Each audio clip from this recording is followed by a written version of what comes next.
Salvador, woman faces retrial in stillbirth case. A woman in El Salvador has pleaded not guilty at her retrial to charges of aggravated homicide after she gave birth to a stillborn baby in a toilet. Script taken from BBC News and Wikipedia. Photos may not represent the story. This video covers latest information and helps non-natives learn English autolingually. Please subscribe to my channel. Evelyn Beatríz Hernández Cruz, 21, had served nearly 3 years of a 30-year sentence when she was released in February. Following an appeal, a court ordered she be retried, but granted she could live at home during the process. She has maintained that she did not know she was pregnant and is innocent. However, prosecutors claim she is guilty because she did not seek maternity care. What Evelyn is living is the nightmare of many women in El Salvador, her lawyer Elizabeth Deras told the Associated Press. "Thank God I'm fine, I'm innocent. I trust God and my lawyers a lot," Ms. Hernández told the FA news agency outside court. Dozens of supporters held a protest outside the court near the capital, San Salvador, calling for a change in the legislation. This is the first retrial of an abortion case in El Salvador. The country outlaws abortion in all circumstances, and dozens of women have been imprisoned for the deaths of their fetuses in cases where they said they had suffered miscarriages or stillbirths. There are hopes among human rights groups that the new government of President Nayib Bukele, who took office in June, could usher in a more lenient stance on the issue. The case so far: in April 2016, Ms. Hernández gave birth at home in a rural area of the Central American country. She lost consciousness after losing large amounts of blood. Her mother told the BBC that police arrived at a hospital while her daughter was receiving treatment. Although she was in the third trimester, Ms. Hernández insisted she would have sought medical treatment had she known she was pregnant. In her first trial, she told the court she had been repeatedly raped. Her lawyers said she was too frightened to report the rapes, and some reports said the man who raped her was a gang member. Medical experts could not ascertain whether the fetus had died in her womb or just after being born. Ms. Hernández said she had confused the symptoms of pregnancy with stomach ache because she had experienced intermittent bleeding, which she thought was her menstrual period. However, the judge decided Ms. Hernández knew she was pregnant. After almost 3 years, in February she was granted a retrial with a new judge. Rights organizations in El Salvador says there are still at least 20 other women in jail under the country's strict abortion laws. In the last decade, campaigners have managed to free around 30 through evidence reviews and retrials. The following script taken from Wikipedia. Abortion in El Salvador is illegal. The law formerly permitted an abortion to be performed under some limited circumstances, but, in 1998, all exceptions were removed when a new abortion law went into effect. History of Salvadoran abortion law: El Salvador's 1956 Penal Code contained no explicit exception to its prohibition of abortion, although, under accepted principles of criminal law, one could be justified if necessary to preserve the life of the pregnant woman. In response to the fact that the practice of illegal abortion was common, and was a major contributor to the rate of maternal mortality, the Salvadoran government chose to expand the cases in which abortion was permitted. Under the new Penal Code of 1973, an abortion could be legally allowed under 3 major conditions: if the pregnant woman's life was endangered and abortion was the only means to preserve it, if her pregnancy had resulted from rape or statutory rape, or if a serious congenital disorder was detected in the fetus. An abortion caused on part of the woman's negligence was exempted from prosecution, and the government also provided reduced penalties for a woman of good standing if she had consented to an illegal abortion, or self-induced one, in the interest of protecting her reputation. Reform process and current law proposals to eliminate the exceptions to the general prohibition against abortion started to come before the country's Legislative Assembly in 1992. One bill would have resulted in the investigation of medical clinics suspected of providing abortion. As a result of a 1993 study, overseen by a politician affiliated with the Christian Democratic Party, several health care workers were arrested. Another proposal in 1993, which was supported by the Archbishop of San Salvador and the Say Yes to Life Foundation, a pro-life group, would have made December 28, a traditional Roman Catholic feast day known as the Day of the Innocents, the Day of the Unborn.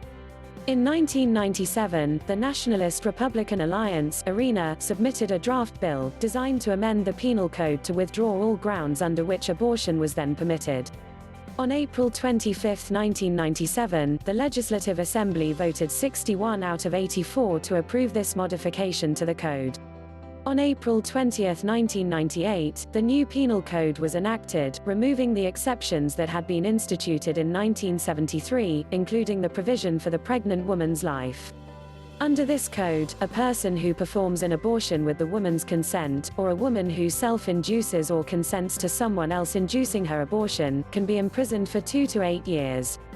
A person who performs an abortion to which the woman has not consented can be sentenced to 4 to 10 years in jail. If the person is a physician, pharmacist, or other health care worker, he or she is instead subject to between 6 and 12 years.